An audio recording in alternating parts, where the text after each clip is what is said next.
Well, as I almost let out of the bag, I want to talk about a business owner. And I want to paint a scenario as I begin today. So this business owner had a vision of a successful business, a business that he wanted to open up and run. And he wanted to have that business going forward and see it rise and turn to success. In the process of time, this business owner chose a manager to run the business. He was not running the business himself. He owned the business and he was going to reap in the profits of the business, but he was not going to have the everyday control of the business in every respect. So he had this business manager, and he wanted him to run it for him. Well, the business manager that he chose had his own ideas about how the business should be run, and he wasn't fully straightforward and out there with the business owner. He had methods that he set into practice, but after a course of time, the business began to weaken. And before long, the business was headed into bankruptcy. Well, and so the business owner decided to investigate a little bit. And he found out in the course of time that the manager that he had, in actual fact, had a competing business on the side. And it was that manager's intent to get rid of his competition by running his business into the ground. And so he instituted some very particular practices that he knew would cause the owner's business to fail. But the business owner decided, I have the son. He's very capable. And he knows in his heart what it is that I want and the way I want my business to run. And so I'm going to let him manage the business. And so he set about to do that. The new manager had fresh ideas. He was very creative. And he knew that he had a better way because he and his dad had discussed what they wanted. And so they developed a very, very detailed business plan on how to operate this new business. And they set about to establish the new practices of business. They fired the old manager, got rid of him, and took that detailed business plan and started making renovations. They renovated all of the storefront and the product line, things that they knew would succeed. And so then they set about on opening day for the new business. But they thought, we've got to let the customers know. And so they made up a sign. They made up a sign and hung it out in front of the store, and it said, "Open under new management." Well, it was very thinly veiled, wasn't it? Of what I'm talking about here. God the Father, of course, is the business owner. Satan, the devil, was the original manager of the business. And of course, Jesus Christ is the new manager to come. On the Feast of Trumpets, which we are observing today, it's all about how God the Father and Jesus Christ are about to open up this world and this society of men under new management. And today I want to talk about that, but I want to talk about it in a specific way. I want to talk about it in relation to the management style of the old business owner and the management style of the new business owner. How Satan does business and how Jesus Christ will do business. And that day is coming, brethren, when the store is going to open. And this day pictures that day when Jesus Christ returns to establish the new management on earth. Because Jesus Christ is going to return as Lord of Lords and King of Kings. Now, the discussion of new management styles, when it comes to discussion of kings and rulers, very apropos for today's the recent history, recent events of the day, with the transition from Elizabeth II on her death to Charles III, who will be the new king of England. In actual fact, Charles III, as was Elizabeth II, are the stewards of the throne of Israel.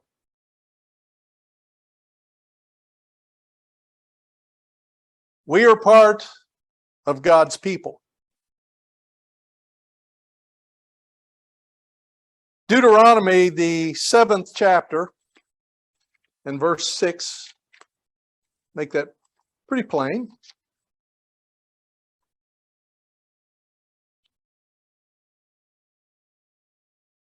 It says of Israel, "For you are a holy people to the Lord your God." I'm talking to you, Israel. You bunch of sniveling, stiff-necked, backbiting, troublesome children. Says, you're troublesome children, but you're my children. And I love you. You are a holy people, or at least you will be by the time I get done disciplining you, to the Lord your God. The Lord your God has chosen you. We are a chosen people to be a people for himself, a special treasure above all the peoples on the face of the earth. We're not any better than any of the other people on earth, and it doesn't mean that God doesn't love everyone who ever has lived or ever will live. He loves them dearly, and he has a place in his plan for all of them, but this is the start. This is opening day of the new business that we're talking about here. And Charles III is now king of that group of people. He is a descendant of David through Solomon. His lineage, if you look at the family chart, the family tree of the royal family of England, it is existing. I have a copy of it. It goes all the way back. Mine has Elizabeth II, all the way back to King David, through Solomon. Well, guess what? Jesus Christ will be taking his place. Jesus Christ, he is a steward. He is not of the the rightful lineage. He is a steward, a caretaker, a shopkeeper, if you will. And he will be giving up that job as shopkeeper, head shopkeeper, to that one who is. And you can look into Luke, the first chapter. I'm not going to go there, but you can look at the lineage of Jesus Christ. Jesus Christ, God told David, you will never cease to have someone of your descendants to sit on the throne of Israel. It will never happen. He told Solomon the same thing.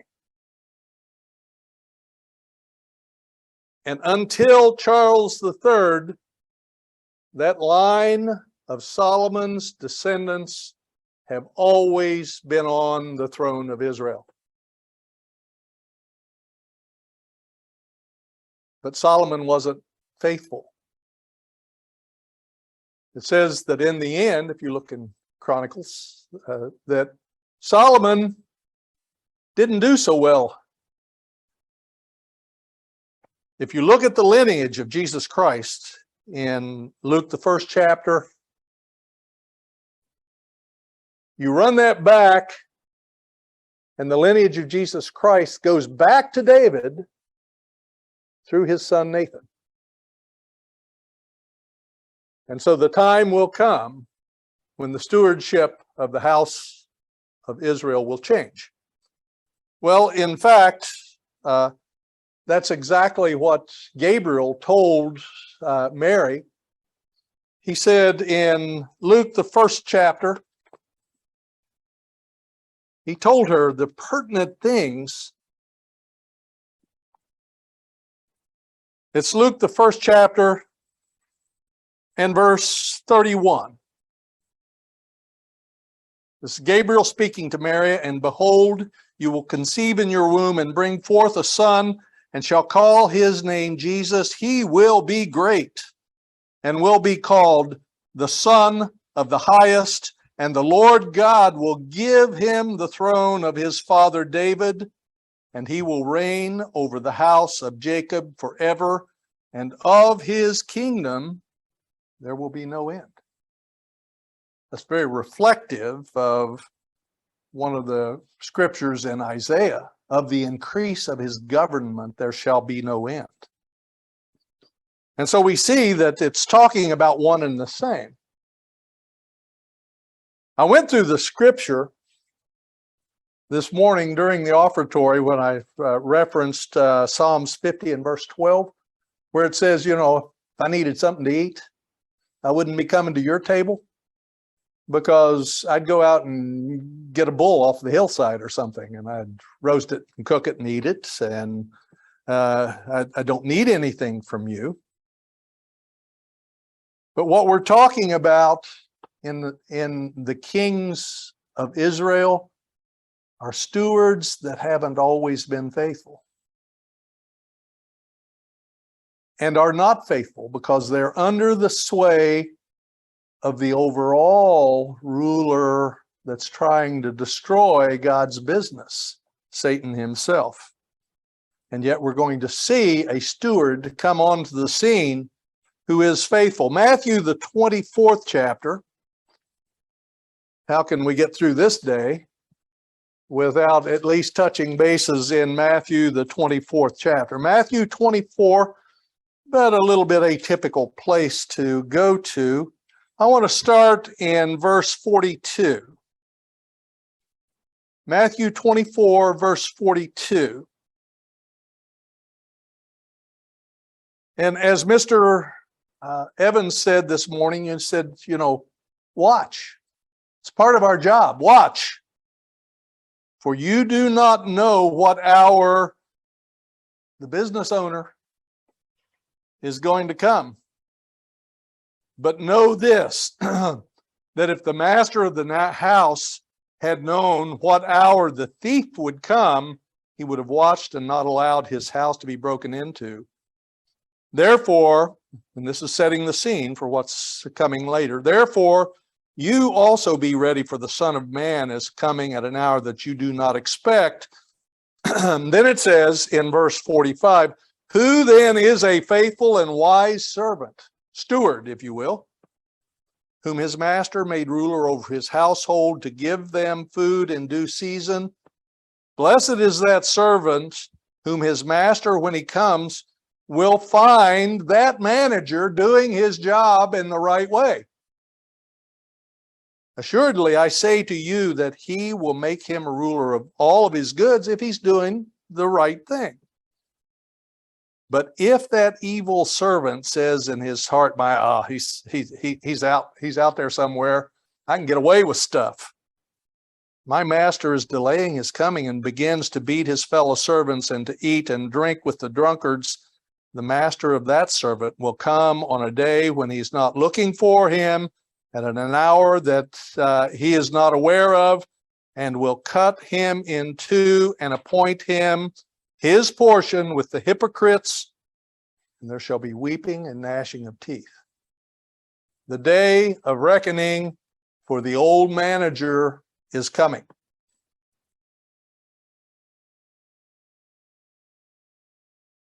And you know that I've used many times Isaiah, the 14th chapter and verse 14.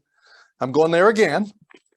Isaiah 14:14. Because this is the scenario where Satan basically rebels, decides to disrupt God's business. And he does that in Revelation 14:14, where he says, I will ascend above the heights of the cloud, and I will be like the Most High. Now that word like is from the Hebrew word demah. The Hebrew word demah, Hebrew 18:19. And it means I'm going to be comparable to God. I'm going to be comparable. And so he's actually an enemy of God, but he proclaims himself to be comparable to God. I'm just like God. What he is, that's what I am. What vanity he had, but that's what he thinks. Back up to verse 12. In verse 12, God says of him, how you are fallen from heaven, O Lucifer, son of the morning. How you are cut down to the ground. And what? What did his business practices result in? You who weakened the nations.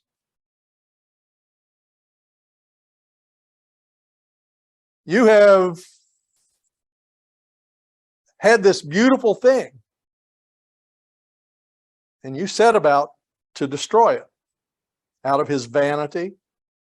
And we know, brethren, that Satan's realm is a spiritual realm. It's a spiritual realm. It's a heavenly, or a realm in the heavens.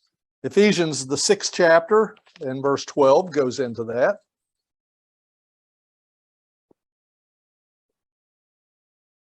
Ephesians 6 and verse 12.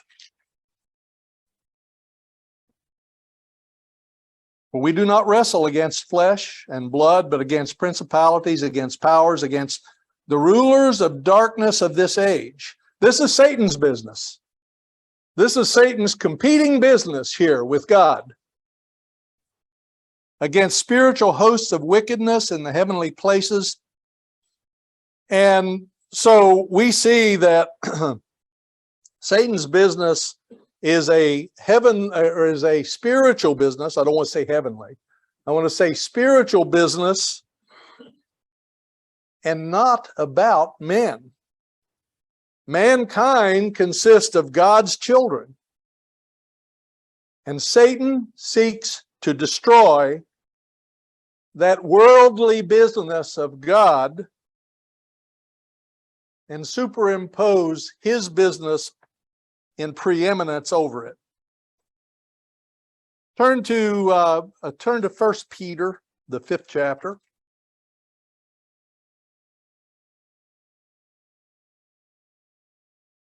In 1 Peter, the 5th chapter, in verse 8, a very famous scripture, but I want to make a particular point here.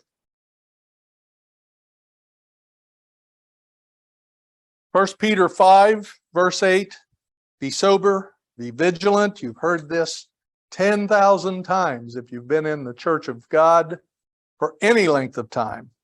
Because your adversary, the devil, walks about like a roaring lion, seeking who he may devour. I want to focus on that word devour. Seeking who he may devour. That's the Greek word katapino. It's Strong's number G 2666, 2666. It's what Satan wants to do to us. And it means destroy or swallow up. Satan's motive is to destroy and swallow up God's creation. And by doing that, destroy God's plan for salvation. Now, Satan has authority. He truly does. And it is God-given authority.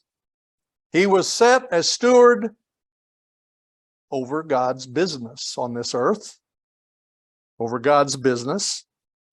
Let's turn to Luke, the 4th chapter.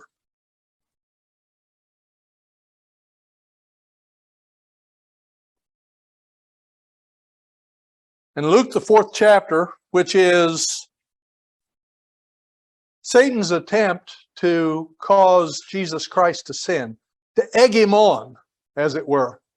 You know, no, you can't, you know. If you are the Christ, Jesus Christ couldn't even respond to that, because had he responded in any way to Satan, Satan would have said, I made him do it. So if I made him do it, then I'm control over him. And that means if I made him do it, I'm stronger than he is. So Jesus Christ, if you'll notice, never even responded to any one of the 3 temptations that Satan threw at him. Verse 5, then the devil, taking him up on a high mountain, showed him all the kingdoms of the world. There they are. There they are out there. All the kingdoms of the world in a moment of time. Just there. There it is. You've got that vision of every one of them. And the devil said to him, all this authority I will give to you. You'll have control over it. And their glory. You'll be big cheese on the mountain then. For this has been delivered to me. It was given to me to have that authority. And I give it to whomever I want, and I'll give it to you.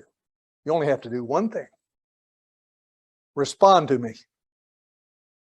You know, let me make you do something. And he says, therefore, if you will worship before me, I'll give it all to you.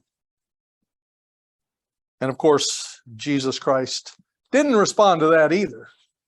Rather, he responded with a command. Get out of here. You're an offense. Get out of here.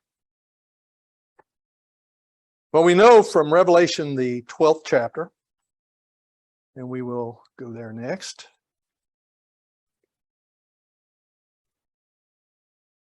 Back in the day when I first came into the church, I called this Revelations, until somebody pointed out to me very wisely at one point in time, this is one single revelation. It is a revelation. Revelation, the 12th chapter. I sit there talking instead of turning. Revelation 12, verse 3.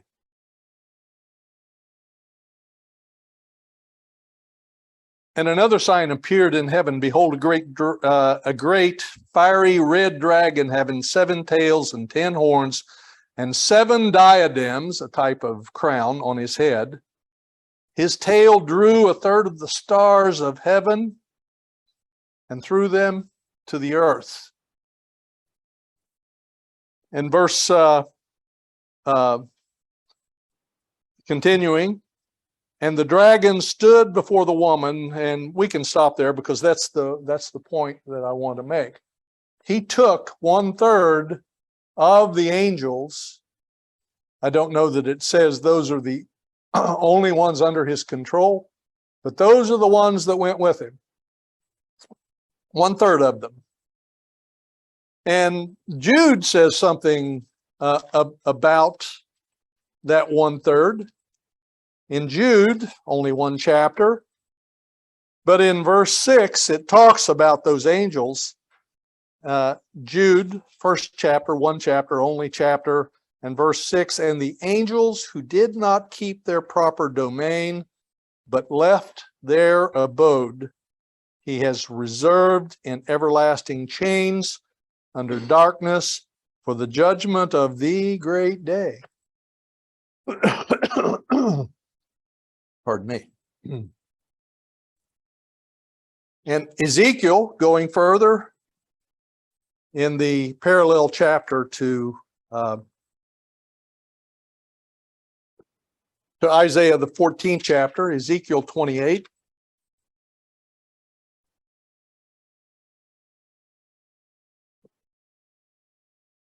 In verse 14. Says, you were the anointed cherub who covers. I established you. You were on the holy mountain of God. You walked back and forth in the midst of the fiery stones. You were perfect. You were perfect. And it says there, in your ways from the day you were created till iniquity was found in you, by the abundance of your shop trading, your business practices, you became filled with violence within, and you sinned. Therefore I cast you as a profane thing out of the mountain of God, and I destroyed you, O covering cherub, from the midst of the fiery stones.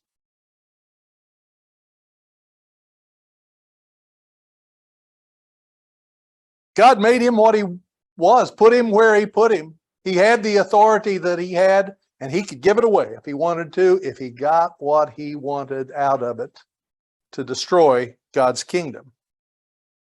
And he was perfect until he decided that he would self-anoint himself to be king of this world and God of this world.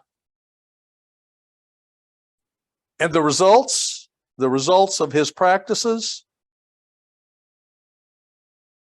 filled with violence. That's his practice, his modus operandi, his way of doing things. The business practice of Satan the devil. But let's turn here. Let's look at the business practice of Jesus Christ. Let's go to John, the 8th chapter. John. Jesus Christ talking about Satan and his business practices. John 8 and verse 44. And Jesus Christ is speaking to the Pharisees.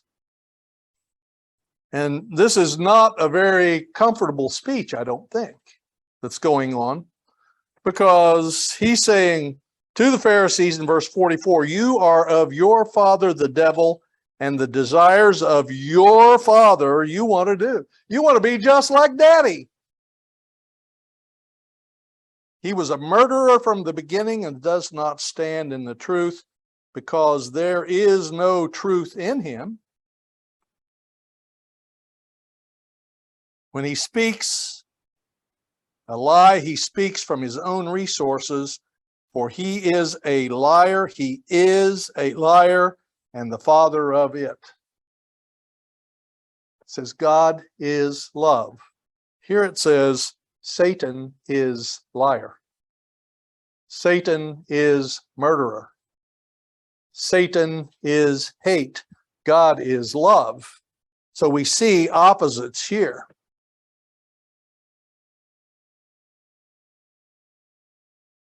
And we see from looking at Revelation chapter 12, verse 12, we won't go there, but it says basically that his days are numbered. He's about to be fired, and he knows that, and he knows he has only a short time left, and it's making him mad. And what he's doing to the other employees is abusing them, just like it said in Matthew's account. And it says the results, 1 John, of Satan's world.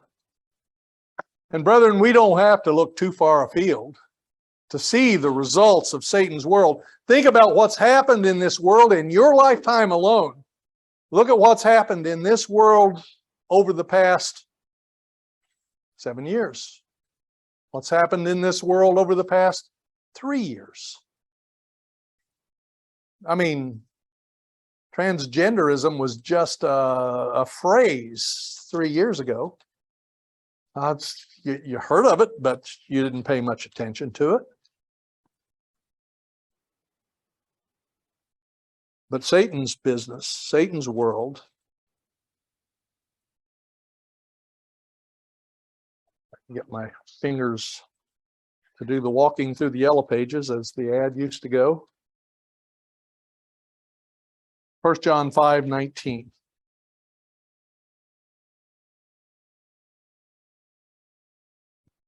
Can't get 4 and 5 separated here. 1 John 5:19. For we know that we are of God. And you could say, but it says here in the King James, and we know that we're of God. We are the children of God. We are of God. We're not of this world.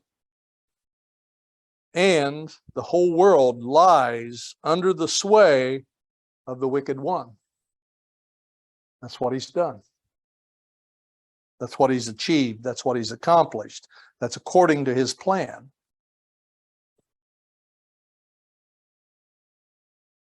And so this world in Matthew 24 and verse 22 that we've heard mentioned, it's doomed to destruction. And unless that time is shortened, there'll be no flesh saved. No flesh. But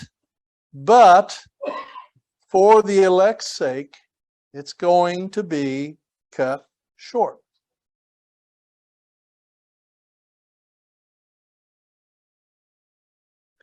We also see that at the time of Jesus Christ's return, Revelation 18 and verse 23, the whole world is deceived. Everybody. King Charles III moving toward one world governance, the steward of the house of Israel, is disqualifying himself. His mother dedicated her reign, Elizabeth II, at the beginning of her reign to service before her people to God. Charles III is dedicating himself to one world governance, one world rule. It is not even a veiled image of the beast to come.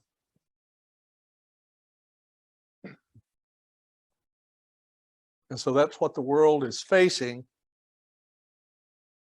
at the time that Jesus Christ returns.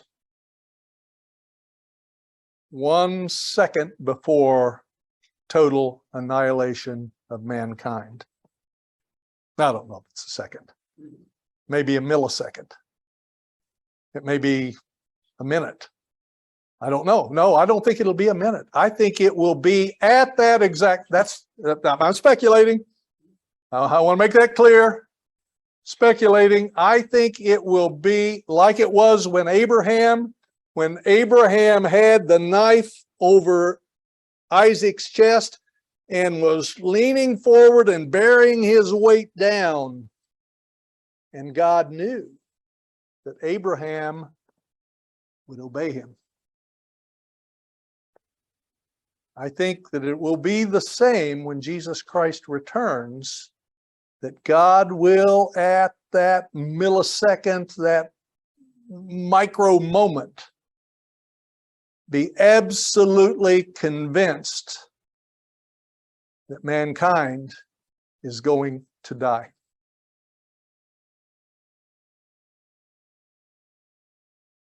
Kings are authorized. Kings are authorized. Kings don't set themselves up. Satan set himself up. You know, he's the ultimate pat myself on the back guy. I am God, just comparable to the real God. Kings authorize themselves. Herod the Great, for instance. Herod the Great, his father was a very wealthy Idumean. An Idumean was an Esauite who, during Israel history, was forced to convert to Judaism. The Israelites had the upper hand. They went to this group of people and said, we got a proposition for you here. Convert or die. And the Esauites said, okay, we're Jews. We're Jews. And they converted, but Herod the Great's father became very wealthy, and he cozied up to the Romans, played the political game, became a Roman citizen, and found favor amongst the Romans. And he passed that on to Herod, and Herod did the same thing. In 40 BC, Herod went to Rome, cozied up to them, and he was authorized to be king of Judea in 40 BC. Well, guess what? There was a problem. There was already a king in Judea in 40 BC. So Rome said, well, I'll tell you what we do. We'll make you the king of Judea. And oh, by the way, here's an army. Take back with you and make it happen. And that's exactly what he did. In a 3-year war between 37 and 34 BC, he defeated Antigonus and then began to reign and rule. Had a new shopkeeper in town, but he had to take it. Now, mortal kings are just surrogates of Satan. These are things that are allowed by God over the course of history, just like Charles III is allowed to be where he is by God. Daniel 4, verse 17 points that out, and it says that sometimes he puts into the place the lowest of men.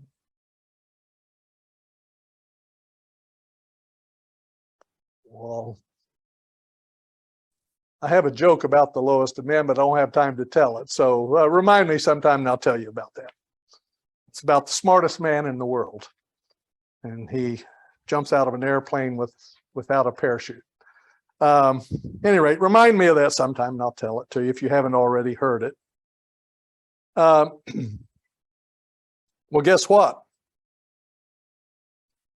The overall authority on earth has been permitted by God to Satan. Satan disqualified himself, and he tested Jesus Christ. And in the course of Jesus Christ's life, Jesus Christ said in John 16:33 that he had overcome Satan. And then in chapter 14 and verse 30, he said that Satan had nothing in him. There was nothing for Satan to accuse Jesus Christ of. And so Satan was defeated by Christ, but he was not dethroned by Christ at that point in time. He is still here. He is still ruling, and he is still doing a destructively bad job in his attempts to destroy God's kingdom. The contrasting example, Jesus Christ was authorized, just as Herod was authorized, just as Satan was not authorized. A king has to be authorized. Revelation chapter 4.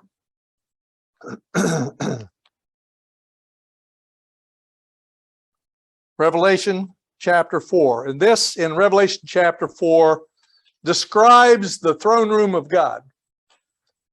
It paints a picture of what God's throne room is, what it's like. We're not going to stay there. We're going to jump immediately into chapter 5. And so what we have here is we have John in a vision in the throne room of God. And in verse 1, and I saw in the right hand of him who sat on the throne a scroll written inside and on the back, sealed with 7 seals. This is really an important document. They seldom wrote on both sides of a scroll unless it was very, very important. And 7 seals, we want to make sure this news doesn't get out anyways too soon. And then I saw a strong angel proclaim with a loud voice, "Who is worthy to open the scroll and to loose its seals?" Who can do this?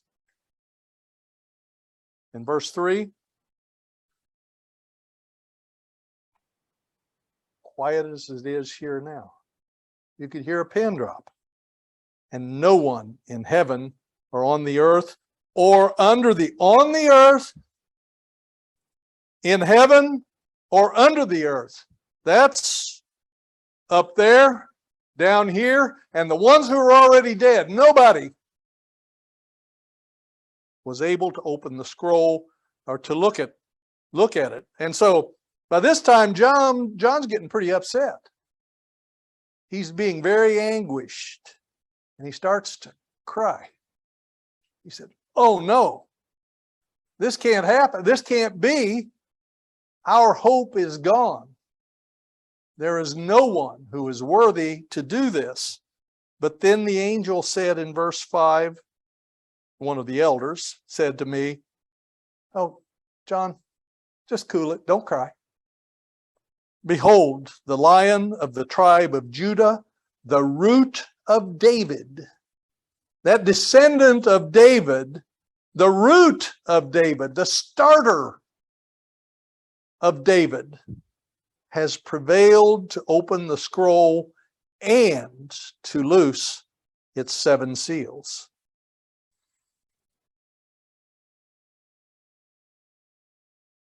Jesus Christ is qualified, and in the course of the next verses, receives the mandate to become the King of Kings and the Lord of Lords.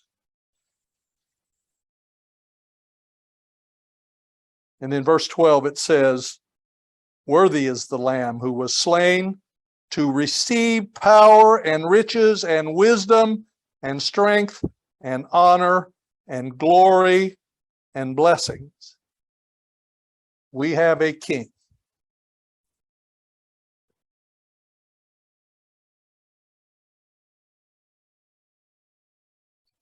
What is the nature of Jesus Christ's kingdom? What is the nature of Jesus Christ's business methods? By the way, according to Revelation 19, verses 11 through 16, guess what Jesus Christ was given? An army. just like Herod was, except this is an army. And this is an army of power, headed by a king of power. But what's the king like? What is this King of Kings and Lord of Lords? Psalms 103, verse 7. With the Lord there is mercy. Christ is mercy. God is mercy. Psalms 119, verse 143 says, your law, the law of your land is truth. In verse 160 of that same chapter, Psalm 119, the entirety of your word, every word you speak, all of it is truth. And the spirit that you have within you is truth. In James, the 4th chapter, in verse 6, it says that he gives grace. He's gracious. And he gives that to the humble. And Jesus Christ's way, opposite from the way of Satan, is the way of service. Jesus Christ is the servant king. Now that was made plain to his disciples in Matthew, the 5th chapter, because Jesus Christ was teaching them here.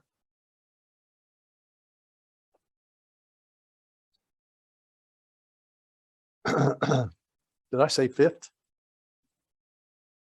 Well, don't go to Matthew 5. Let's go to Matthew 20. That'll work better. Matthew 20 and verse 26. And here we have a controversy. We have a controversy, Matthew 20 and verse 26. It actually starts earlier when the mother of Zebedee in verse 20. She brings her 2 sons. According to Mark, those 2 sons were James and John. And they're looking for greatness. They're looking for power. They're looking to be boss, to be in charge, to be the big kahuna. In verse 24, the other disciples are disgruntled. They're saying, oh, what's the matter, you guys? You think you're going to be greater. No, when in actual fact, they were most likely wanting to be great and greater than James and John. So they had the same idea and same attitude. But in verse 25, Jesus Christ describes his business methods. And he says, but Jesus called them to himself and said, you know that the rulers of the Gentiles lord it over them, boss them around, and those who are great exercise authority. I've got authority, so you do what I say. That's pretty common in this world. Yet it shall not be so among you, but whoever desires to become great among you, let him do what I did. Come here and serve mankind and die for them and work for them and help them and be kind to them, be merciful, to be humble. And whosoever desires to be first among you, let him be your slave. Just as the Son of Man did not come to be served, but to serve and to give his life a ransom for many. That's the guy that's taken over the shop. And it says in Zechariah, the 9th chapter,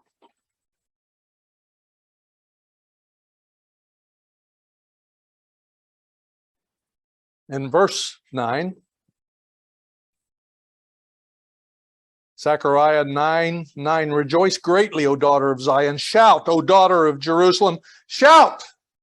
This is the day of shouting, the day of blaring horns, of joy and of warning, depending on who you are. O daughter of Jerusalem, behold, your king is coming to you. He is just and having salvation, lowly and riding on a donkey. He came that way the next time.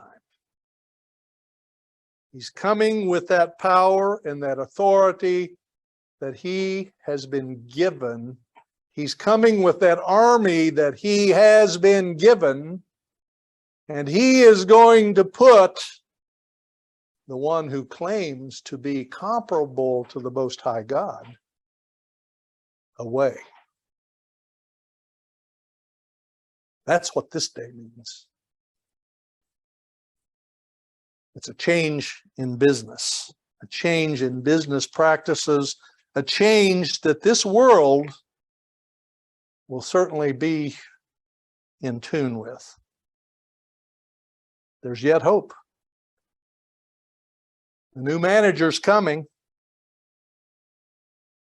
and with him comes that new management model. He's going to renovate the shop. It's going to be hard. It's going to be a lot of difficult moments. But once all the preparations are made, and certainly God's new business involves all of us, every one of us. But once we have that new manager in place, this new king, and we're all on board, and as long and we have been molded and changed so that we can fit in with our new manager, he will come to that throne of David and he will take it. And when he gets there, he'll hang out the sign, open, under new management. And what a business it will be.